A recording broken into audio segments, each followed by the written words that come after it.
আসসালামু আলাইকুম। ওয়ালাইকুম আসসালাম। উর্মি আপু কেমন আছেন? হ্যাঁ, ভালো আছি। আল্লাহ আমাদেরকে ভালোই রাখছে। আগে যেরকম খারাপ ছিলাম অতটা খারাপ এখন নেই। ভালো জি। আছি। তো আপনি কেমন আছেন? জি আলহামদুলিল্লাহ, আল্লাহ পাক ভালো রেখেছে। উর্মি আপু রোজা আছেন তাই না? জি, ভালো আছি।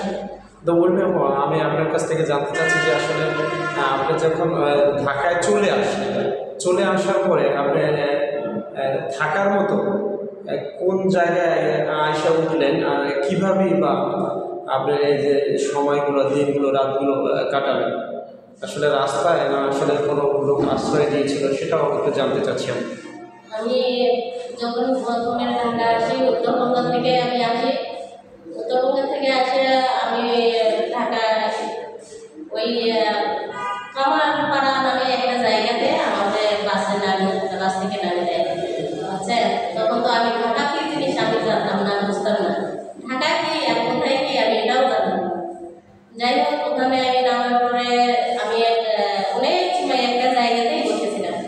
জি, কামারপাড়া বলতে ঢাকা কামারপাড়া যেটাকে বলা হয় যে আবদুল্লাপুরের নামে সাভারের মাঝামাঝি একটা জায়গা আছে। হ্যাঁ, হ্যাঁ, ওই কামারপাড়ার ওখানে নামাই দেয়। জি জি, উত্তরের ভিতরে উদয় করেছিলেন, উত্তরের ভিতরে সেই ক্ষেত্রে সেখানে নামিয়ে দেওয়ার পরে আমি ওখান থেকে অনেক সময় একটা জায়গাতেই বসে আছি, কিন্তু একটা ভদ্রলোক, মুরব্বী বয়স্ক মানুষ, উনি ওই পদ্ধতিটা ফলো করছে। বারবার ওখান থেকে গেছে আসছে, আমাকে ফলো করছে যে আমি অনেক সময় ওখানে বসে আছি আর আমার চোখের পানি ঝরছে। কোনো অবস্থাতে আমি মানে ওই সময় দিশেহারা যে আমি এখন যাবো কোথায়। আমি তো কোথাও চিনি না। আমার অবস্থার মানে আমার হাতে একটা ফোনও দেয় যে আমি কারোর থেকে সাহায্যের চেষ্টা করবো, সেটাও অবস্থা নেই। তারপর ওই দৃশ্যটা মানে এখনো মনে হলে আমার মনের মধ্যে এখনো কষ্ট জাগে যে একটা প্রাণীও বলছে না যে তুমি এখানে বসে আছো, এতক্ষণ কেন বসে আছো, কি করছো, কি জন্য আসছো, কোথা থেকে আসছো, কেউ বললো না।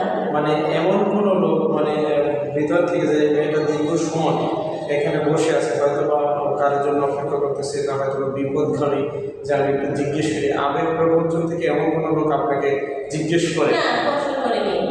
আমি ওখানে নামছিলাম প্রায় 2টার সময়, 6টা পর্যন্ত আমি ওখানেই বসে আছি। কেউ একটা প্রশ্ন করলো না, কিন্তু একজন মুরব্বী ওখানটা ফলো করছিল যে আমি অনেক সময় বসে আছি। তারপরে উনি যাই আমাকে বললো যে তুমি তো আমার কন্যা সমতুল্য, তাহলে তুমি এখানে যে অনেক সময় বসে আছো আমি দেখলাম। আমি অনেকবার এদিকে গিয়েছি, যাওয়ার আসার সময় দেখলাম যে তুমি এখানে বসে আছো, কান্না করছো, তোমার কি হয়েছে, তুমি বলবা না? জি জি। তারপরে আমি বললাম যে আমি তো এরকম স্বামীর ঘর থেকে এরকম পালাই চলে আসছি, এই সমস্যা, মানে আমার জীবনের কথা আমি বলবো। বলার পরে উনি বললো যে তোমার যদি কোনো আপত্তি না থাকে তাহলে আমারও 2টো মেয়ে আছে, তুমি আমার সাথে যেতে পারো যদি কোনো আপত্তি না থাকে। যদি তোমার আপত্তি না থাকে, তা আমার দুটো মেয়ে আছে, আমি দুটো মেয়ের সাথে আমার মেয়ের মতো আর একটা মেয়ের মতোই তুমি ওখানে থাকবে। জি জি। তা শুধু যে তুমি থাকবে, তোমার তো চিনি না, জানি না। তুমি যে যেগুলো বলছো এগুলো আসলেও সত্য কিনা সেটাও তো জানি না। হ্যাঁ, এটাও আমাকে বললো। তারপরে আমি সেটার জন্য আর খুব বিচলিত হলাম যে আসলে আমাদের কি বলবো, মানে আমি বলবো কি আমি এটা বুঝতে পারছিলাম না, বলতে পারছিলাম না, জানতে বুঝতে পারছিলাম না কি বলবো, বিশ্বাস করে কি দিয়ে। মানুষের বিশ্বাস করানোর তো কোনো আমার কাছে নেই। তারপর আমি বললাম যে দেখেন আমার কাছে কোনো টাকা পয়সা নেই, আমি এখানে নাচছি আর এখানেই বসেছিলাম, এটা আপনি দেখলেও তো বুঝতে পারেন না। আর আমি 2 দিন ধরে আমি খুব ক্ষুধার্ত, আমার কোনো খাওয়া দাওয়া হয়নি। আমি আপনার বাসায় যদি আমাকে থাকতে দেন, আমি যদি আপনি কোনো কাজ দেখে দেন তাহলে আমি জি উর্মি আপু, আমরা এবার বিদায় নেওয়ার পালা।